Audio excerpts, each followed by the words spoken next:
How could an entire colony vanish without a trace? Imagine a settlement bustling with life, families building homes, children playing in the streets. Now imagine that same settlement completely deserted, its inhabitants gone, leaving behind only eerie silence and unanswered questions. This is the story of Roanoke, America's lost colony, a historical enigma that continues to baffle and intrigue us centuries later.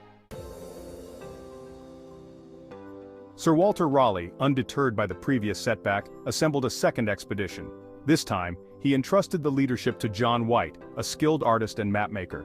White had accompanied the previous expedition and possessed first-hand knowledge of Roanoke's challenges. In 1587, White set sail with a group of 115 colonists, including men, women, and children, determined to establish a permanent English settlement. The colonists arrived at Roanoke in the heat of summer, greeted by the same unforgiving environment that had challenged their predecessors. They set about building homes, planting crops, and forging relationships with the native Algonquin people, some of whom were wary of these newcomers. Despite the challenges, a sense of hope permeated the fledgling colony. Governor White, recognizing the need for additional supplies and support from England, made the difficult decision to return to England. He left behind his daughter, Eleanor Dare, her husband Ananias Dare, and their newborn daughter, Virginia Dare, the first English child born in the New World. White promised to return to Roanoke as soon as possible, unaware that fate had other plans. Governor White's return to England coincided with a growing conflict between England and Spain. The Anglo-Spanish War, fueled by political and religious tensions, engulfed Europe and spilled over into the New World. English ships, critical for supplying and defending its colonies, were now engaged in battles with the Spanish Armada. White found himself stranded in England, his pleas for a relief ship to Roanoke repeatedly denied. 3 long years passed before White could finally secure passage back to Roanoke. He arrived on August 18, 1590, the day his granddaughter, Virginia Dare, turned 3 years old. As he approached the island, White was filled with a mixture of anticipation and trepidation. He had no way of knowing what awaited him on shore. The silence that greeted White as he stepped ashore was deafening. The once bustling settlement was deserted. Houses stood empty, their wooden frames weathered by time and the elements. Crops lay untended in the fields. The colonists, including his daughter and granddaughter, were gone. As White and his men searched the abandoned colony, they found no signs of a struggle or a hasty departure. The colonists' belongings remained in the houses, suggesting that they had not left under duress. The only clue to their whereabouts was a single word carved into a post of the fence that surrounded the settlement: Croatoan. Section 5. Whispers in the Wind. The word Croatoan offered a tantalizing yet frustratingly vague clue. Croatoan was the name of a nearby island known today as Hatteras Island, and also the name of a Native American tribe that inhabited the area. Had the colonists relocated to Croatoan seeking refuge or alliance with the friendly natives? Or did the carving hold a more sinister meaning, a message left by captors or enemies? The mystery of Roanoke's disappearance has captivated historians and armchair detectives for centuries. Numerous theories have been proposed, ranging from the plausible to the outlandish, each attempting to piece together the fate of the lost colonists. Section 6. The Croatoan Connection. The most enduring theory suggests that the colonists, facing dwindling supplies and a growing sense of isolation, sought the help of the Croatoan tribe.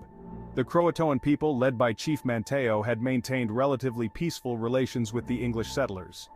It is possible that the colonists, remembering White's instructions to relocate and leave a sign if they moved, carved Croatoan into the post before joining the tribe. This theory gained traction in the 17th century, when English colonists reported encountering Native Americans with European features and who spoke English with a distinct dialect. Could these individuals have been descendants of the Roanoke colonists who had integrated into the Croatoan tribe? Section 7. Lost at Sea. Another theory proposes that the colonists attempted to return to England on their own, but were lost at sea. The Atlantic Ocean in the late 16th century was a treacherous place, and storms, shipwrecks, and piracy were constant threats. It is possible that the colonists, desperate to escape their increasingly dire situation, constructed makeshift vessels and set sail, only to meet their demise in the unforgiving waters. This theory, while plausible, lacks concrete evidence. No wreckage of European ships from that era has ever been found off the coast of North Carolina. Moreover, it seems unlikely that the colonists, including women, children, and those unfamiliar with shipbuilding and navigation, would have attempted such a perilous journey. Section 8, A Deadly Fate. Some theories suggest a more sinister end for the colonists. Conflicts with Native American tribes, while not as prevalent in the early days of Roanoke as in later settlements, were not unheard of. It is possible that the colonists, perceived as a threat or unwelcome guests, were attacked and killed by a hostile tribe. The lack of evidence of a struggle within the settlement, however, casts doubt on this theory. Another possibility is that the colonists succumbed to disease or starvation. The New World presented numerous challenges to European immune systems, and outbreaks of diseases like smallpox and measles could have devastated the colony. Similarly, crop failures, harsh winters, or dwindling food supplies could have led to widespread famine. Section 9, Modern Mysteries. In recent decades, archaeological excavations and DNA analysis have shed new light on the Roanoke mystery, but they have also raised more questions than answers. Archaeologists have uncovered artifacts at sites on Hatteras Island that suggest the presence of European settlers, lending credence to the theory that the colonists integrated with the Croatoan tribe. However, conclusive evidence linking these artifacts directly to the Roanoke colonists remains elusive. DNA analysis of descendants of both the Roanoke colonists and the Croatoan tribe has yielded inconclusive results. While some genetic markers suggest a degree of intermixing between the two groups, more research is needed to establish definitive links. Section 10, Unanswered Questions. Despite centuries of speculation and investigation, the fate of the Roanoke colonists remains a mystery.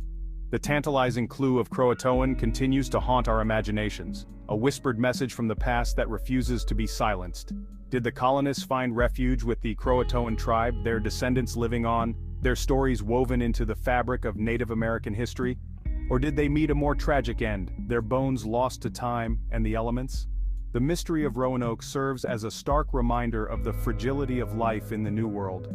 It is a testament to the human spirit's enduring capacity for both hope and resilience in the face of adversity.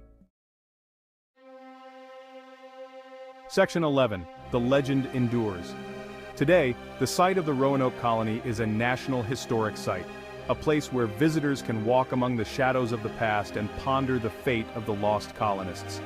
The story of Roanoke continues to capture our imaginations, inspiring books, movies, and countless theories. The mystery of Roanoke is more than just a historical footnote.